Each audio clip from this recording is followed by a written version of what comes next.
I guess, against their competition for power. But at some point, we have to stop it.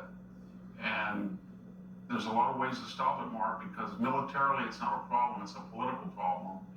And it involves the world economy and the midterms and everything. But I think the president can find a way to kind of square that circle. If he tells them informally there's going to be a deadline to this nonsense, and you're going to regret it, and we're going to do enough damage to your economy and your military that it's going to take you a quarter century to recover, and we're going to leave a residual force that's going to keep that strait open along with the Allies. And then I think he can say that to them, because we can't continue to do this, because they interpret survival with victory. I know that sounds Orwellian, but they do. Every day that they're still there, they say, see, we took on the superpower of civilizational history, and we're still here, and they couldn't stop us. And they give no context that all of our restraint is self-imposed on us. It's humanitarian, it's political, but it's not military. And we don't have to use, great weapons. We can defeat them from the air as we were doing, but we've lost about almost 2 months' time in these negotiations.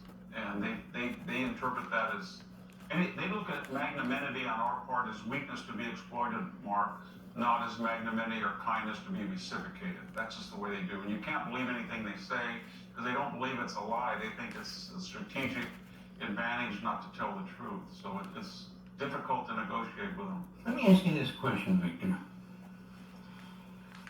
In some ways, every war is different. We understand that.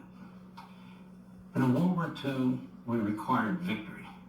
We required that the Japanese surrender. We required victory. We wanted it over once and for all. It was the same thing with Germany. Italy was destroyed, and so forth and so on. Obviously, tremendous amounts of damage to the civilian population, to industry, to communities, just massive throughout Europe and so forth and so on. In this case, there's a lot of pressure, and a lot of people I hear saying that we can't have a victory per se. We've got to figure out how to contain them. We've got to come up with an agreement that's enforceable. And so, from your perspective as a historian, I'm curious what you think. It's possible in the short term, I'm sure, but is it possible in the midterm, in the long term, to contain them? We have to take a break. As soon as we come back, that's my question to you. We'll be right back.